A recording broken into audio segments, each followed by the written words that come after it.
All right, I am here with another USFL player. Today I have with me David Langlois, who played for the Pittsburgh Maulers. So thanks so much for joining me, Dave. Thank you, Aaron. Yeah, and so you were on the expansion Maulers. They were a brand new team. Tell me about playing for that team in '84. It was that was just great for me. I had walked on at USC and made the team, got a scholarship, and that was great and everything. But I rarely played because I had Ronnie Lott in front of me, and my friends would say, "Well, why did you play the other safety?" And I said, "Well, maybe you heard of Dennis Smith, who was a 10-time All-Pro with Denver Broncos." Oh wow, And they yeah. said, "Well, why didn't you play the other corner?" And I said, "Well, that was Joey Browner, 5-year All-Pro with Minnesota Vikings." And they said, "Well, why didn't you play the other corner?" And that was Jeff Fisher, Oh, who wasn't necessarily an all-star, but he was a sound player, and of course right. went on to be a coach for 20 years. Yeah. Wow, So what a backfield. yeah, so I was special teams captain and played all the special teams at SC, but Okay. rarely got a chance to actually play safety. Okay. So then when you went to the Maulers, did you start right away or did you have to work your Yeah, way up? I started right away. Oh, cool. I went to no one wanted to take a chance on me because they were like, "What? You went to USC? We never heard of you." And I said, "Yeah," because of what I just explained. And so I got invited to a tryout in Southern California that the Maulers had down there, and I blew everyone away with my 40 time. And that's what really they said, "Oh man, this guy can run 4.3. We'll got to at least take a look at him." Okay. So they invited me to the camp in Melbourne, and I just finally had a chance to play. I was so happy. I was so excited. And Right. I just ended up doing really well. I had 6 interceptions in the Wow. preseason games in camp, and was just, going crazy, tackling people, and ended up starting. Cool. So And it, Jerry Holmes, was he part of the defensive backfield there? yeah, yeah. Jerry was my strong side corner, and Okay. he was the main. He'd go man up on everybody because he was so good. And so then they were like, okay, well, that side's covered. And then Tim Delaney, who had played a few years in the NFL before that, he was a strong safety. And they're like, let's go after this guy that no, we've never seen before. And so I ended up getting interceptions. I led the team in interceptions, Oh, nice. and so then that was great because then they didn't want to start throwing my way, and then that left me to help out, more on the run support and stuff, and they let me play a true free safety there, Okay. where I could kind of do my own thing based on game plan and seeing what the other team was doing. So I could say like, hey, I know I'm supposed to have this assignment, but I'm not going to get threatened, so I'll go ahead and cheat up a little bit and help support the run or whatever, whatever I thought was good. So for me, it was just a blessing. It was just fantastic. Cool. So how was it playing in Pittsburgh, dominated by the Steelers? They were still kind of in their heyday or a little bit right after. How was it playing in Pittsburgh? Kind of, did you feel kind of like the little brother or did they accept you guys or? I mean, a little bit, but yeah, the fans were just fantastic. Everybody was very accepting, and they had taken over some abandoned, like a looked like a junior high school or a grade school, and we that was our headquarters there. It was down by like Whitehall, Okay. if you know where that is, and but no, so I rented a house and rented it out to three of the starting linemen on the team, Okay. and everyone in the neighborhood, knew we lived there. So all the kids would always come up and offer to mow the lawn or whatever and Oh, cool. hang out and try and play catch with us and stuff. And so it was really fun. And like I said, very accepting. I'm sure there were some people that were like, oh, we don't want him. But mostly, I thought it was really great. Cool. Cool. So speaking of the Steelers, you guys, you played Cliff Stout and the Stallions, right? Right. And then weren't the Steelers fans like throwing stuff at Cliff Stout and booing Oh, him? oh yeah. They were, it was very unruly, to say the least. Yeah, and you were there for that one? Oh yeah. Yeah, Yeah. that was one of the first games, I think. So our first game was against, Oklahoma Outlaws. Doug Williams, Super Bowl MVP. I picked him off Oh, cool. and had like 15 tackles and got a little blurb in the paper about like I remember the headline was like Maulers lose, but may have found a star in their free safety. Oh, cool. And Nice. so I had this little write up. So that was, of course, very exciting for me after 5 years of college with no mention of anything, Right. you know. Right. So, Cool. Now, do you going kind of back to college, do you still keep in touch with Lott or Browner or any of those guys? oh yeah, we have the Trojan Football Alumni Club, Okay. and every year for camp after camp, when camp rolls ends up, they have a thing called Salute to Troy, and they invite all the alumni back, Oh, and nice. then they celebrate the 25 and 50-year teams Okay. and call them up on stage, and so a little bit of nostalgia there. So I already had my 25, and that was fun, and I'm coming up in a couple of years on my 50, so I'll be going back to that for sure. Well, you still have a full head of hair. I'm a little jealous there. I had grown. Yeah, You're doing pretty good. I'm Um, doing well. Yeah, yeah. So the Maulers were only around that 1 year. right. Tell me about how did you find out that they folded, or how did that go when it was like, oh, it's over? My agent called and said, "Hey, that he's heard from someone that DeBartolo was going to, shut it down." And so he said, so he didn't know exactly what was going to happen.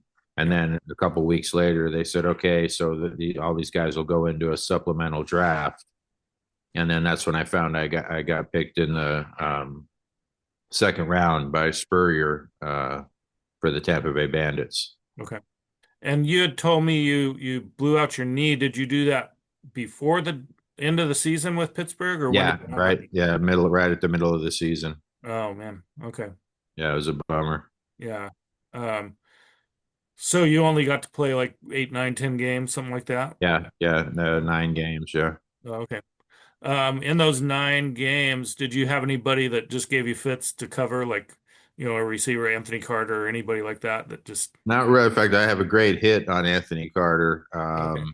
When we played him. And no, I mean, I guess it's bragging a little bit, but I was just killing it, and I was having so much fun, and so I was really doing well. Now, coming up on the to force the run, Kelvin Bryant was probably the toughest guy because he was like 225 or something, Yeah.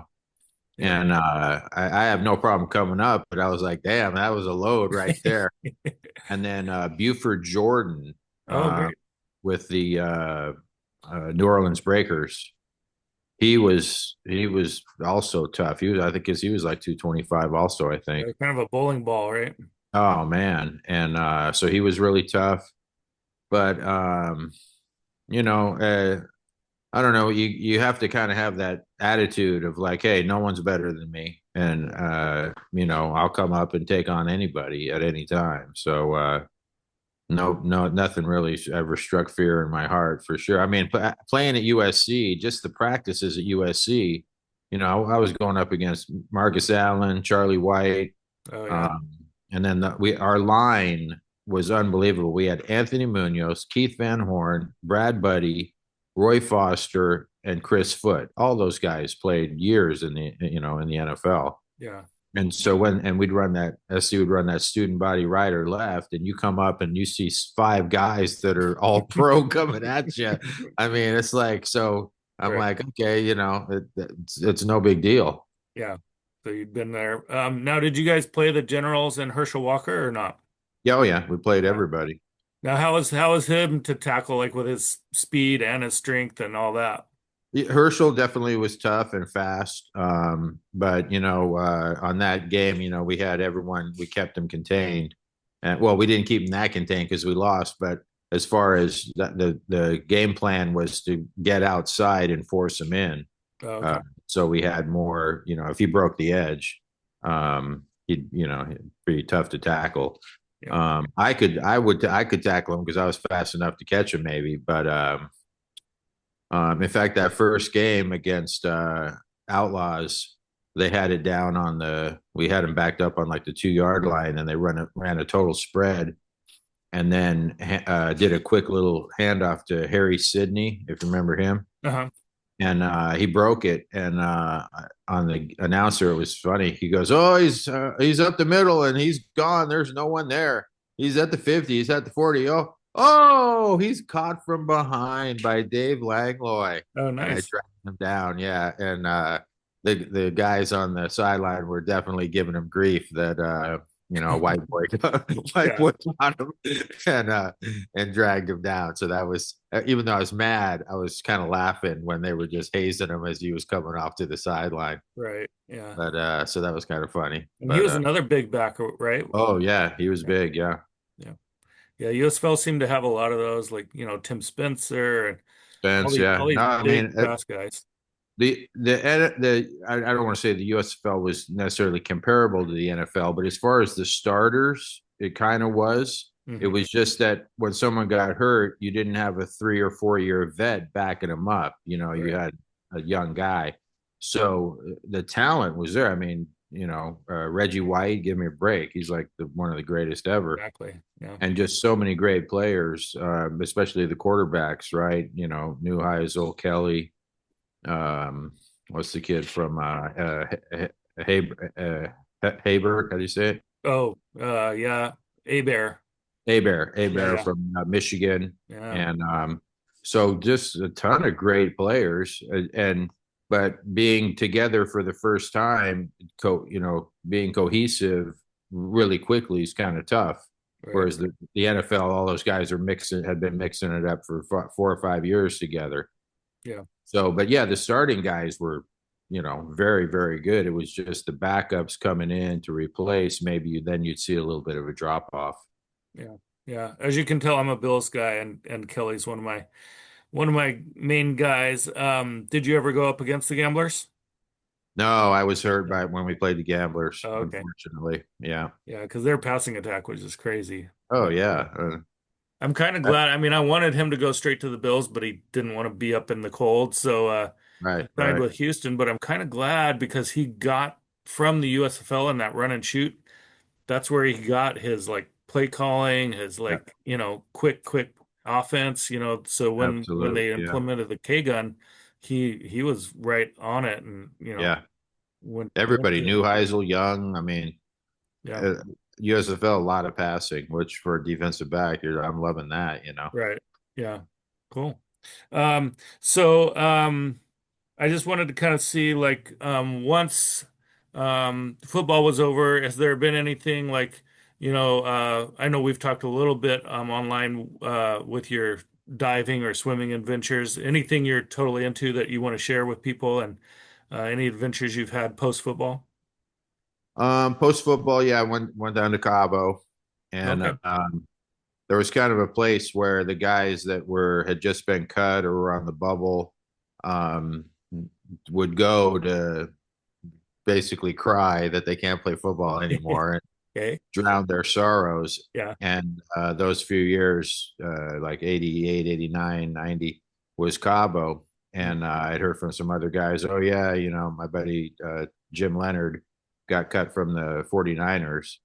And he said, oh, we're going down to Cabo and just hanging out on the beach for a while. So myself and my teammate from USC, John Kamina, he played for the Falcons for a couple years and then back to the Rams when I got there. And so Robinson said, hey, I got to let you guys go because we got to make room, for guys that aren't hurt. And so we said, all right. So we laughed. We said, what are we going to do? I said, hey, Jim said Cabo. So let's go down to Cabo. So we drove my van down to Cabo and we hung out on the beach for like, I don't know, it's probably a month and a half, 2 months. Yeah. And it's funny, like you see a smaller guy maybe, but some big linemen are crying, oh, I can't play anymore. What am I going to do? And that's the one sad thing. They've gotten better now, but back then, so many guys just took classes to stay eligible. They didn't Right. like get credits toward a degree. So they're like, if they had to go back and get their degree, they'd almost have to start over and do 3 or 4 years of college to get their core classes done. Yeah. Fortunately, both John and I he had a public administration degree and I had a business administration degree. And that was another reason I think coach was fine with me walking onto the team because I had good grades and he knew I'd bring the grade point average up for the rest of the team. Yeah. But so yeah, so we had I had a great time. I mean, yeah, you're somewhat sad that you can't play anymore, but life goes on. You gotta Right. just gotta keep moving. So. And then did you see a whale shark or were you looking for him or? Oh yeah, no, we went. My daughter, she's 10, and we had to drive from Cabo up to La Paz Okay. because there's a big bay in there where it's a little more tranquil.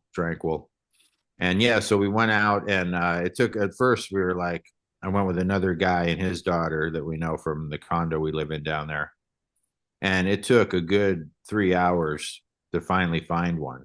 Mm. So we were like, geez, this is not the greatest thing here. And then they finally found it, right? So then, boom, they get over the top of them. There's so many rules, which actually for Mexico I thought was good. Only 7 people can be in the water at a time with any particular whale shark. And they Okay. kind of keep track of the 15 or 20 that are down there. And then the boats all go. They have to be like, when they go out, they have to call in to the marine division or whatever Mhm. and say, hey, okay, we're going to be over in this area with this shark. And they give you the okay to go ahead and go out there. And because if any boats that aren't sanctioned go out, the Mexican Marines go out there and say, hey, you got to get out of here. Yeah. So we went out there and then they find it. So then they group you up. They say, okay, it was 10 of us. So they said the first 5, you get ready to go. You jump off when we tell you to. So they get out in front of it a little bit and then they say, go, you jump off. And then here he comes and you just try to swim with him as long as you can. Oh, But wow. man, they're moving. They go so slow, but they're so massive that, one whip of the tail, they're going 10 miles an hour, Yeah. on the water. And but it was beautiful. They're surreal. They got those white spots all over them, and they're literally, this thing was as big as a bus. I mean, it was just mammoth. And my daughter really loves whale sharks. That's why we did it, and she was so excited. She was just screaming her head off the whole time. So you hang with them for a little bit, and then they get out. So then, boom, you get back in the boat, go back out ahead of them, and so we did it like 3 different times, Cool. and so it was quite the experience. It was really fun. Neat. I want to do that someday. I love any large sea animal. I think they're just really cool. I went to Hawaii and did some like sea turtles, which Yeah, was cool, but like nothing like that. So that sounds right. neat. So we're running a little low on time, but I just wanted to see Sure. if there were any other stories, any like funny things that happened in the USFL, any pranks, any kind of like stories you want to leave with playing in the USFL, maybe some of the teammates you played with or anything like that. Well, Jerry Holmes was probably the most famous on our team. Glenn Carano was the quarterback from Dallas, and he was fairly well known. Mhm. But the rest of the guys weren't necessarily superstars. Mike McKibben from the Jets and Oh, what you was it? got Mike Rozier, right? The Mike Heisman. Rozier. Oh yeah, that's right, Mike. But he was hurt like the first 5 games. Mm, okay. Remember he blew his ankle in the championship game in college. Oh, okay. Yeah. And so when he came in, he was still nursing that ankle a little bit. So he really wasn't, you know, as featured as he should have been if he was healthy. Yeah. I think the But he was, next year for the Jacksonville Bulls, he did really good, but for yeah, Pittsburgh, yeah, he was kind of laid up. Yeah. yeah. But he was a cool cat. Sam Clancy, he played there at Pitt, and he was a basketball player also. And he was good. He went on and played somewhere else. My buddy Ron Freeman, he was a backup linebacker with us, but then he went on to play with I want to say Panthers, Carolina Panthers, and he was from Eastern Illinois. He was a good guy. Jim Perryman, who after I got hurt, they called him up. He was in camp. We were in camp together, but then he got cut. He went to it was a Division III school, but he holds the record. And you'd have to look it up. He had the most blocked punts in college. And I mean, if someone said to me, "Hey, how many?" Someone who holds the record for blocked punts, how many punts do you think he blocked? I'd say, man, if he blocked like 6 punts, I think that would be unbelievable. Right. 19. He Oh blocked my. 19 punts. Wow. And he was actually just as fast as me. He was like 4.3, but he was smaller and he'd like run out of himself. So like on 100, he couldn't keep up the speed, but at 40, he could go with anybody. Yeah. So I guess so. Obviously, if you're 4.3 at a Division II or III school, you're going to be that much better, right, than maybe other guys. I'm not trying Yeah. to sound snobbish, but you know what I mean. Right. Right. I mean, like, so I could see how he did block 19 punts, but man, 19 blocked Yeah. That's punts. That's crazy. unbelievable. Yeah, Yeah. Jim Perryman, he was really, really good guy. Huh. Cool. I like those Yeah, little tidbits. I'm a big Steve Tasker fan. I think he should be in the Hall of yeah. Fame, but I think he only blocked six. So, Which is like I said, that's right. amazing if you block six, right? Right. Yeah. And But then Tasker, Billy Bates. Um, that's how when I was coming into the USFL, I was thinking, well, geez, if I could maybe be like that and make special teams for this right. club, Yeah. because when I got to the Maulers, they had six deep at every, six corners, six safeties, six strong safeties, and six other side corners. So Uh-huh. 36 guys, Wow. and I was number six on the free safety. And then when I first got in for scrimmage, I made an interception. Next play, I knocked the ball down, and the next play, I got another interception. So the Wow. next day, I come in and I was listed number one on the depth chart, Well, and good and first impression, huh? I never gave it up. And Nice. all these guys, Blaine, what was his name? Blaine something, and he was like first team All SEC. Everybody that was one of the first or second string guys originally, they were all whatever, all Pac-10, all Right. something, and I was all nobody. So I was like, wow, I'll be lucky to make this team, but I finally got my chance and just you know managed to shine, and so I'm definitely blessed. Cool. Awesome. Well, hey, thank you so much for sharing all the stories. It's been great to hear the little tidbits and some more info from your days in the USFL and with USC and all those great stars you unfortunately had to sit behind. But Yeah. no, No, I thanks for your appreciate it. time. Yeah, I I appreciate it. appreciate it. Thanks so much for the interest. It's fun to reminisce and think back like that. It was a great time for sure. All right, great. Thank you so much, Dave. Thank you, Aaron. Appreciate you, bud. All right, have a good one. All right, you too. Bye bye.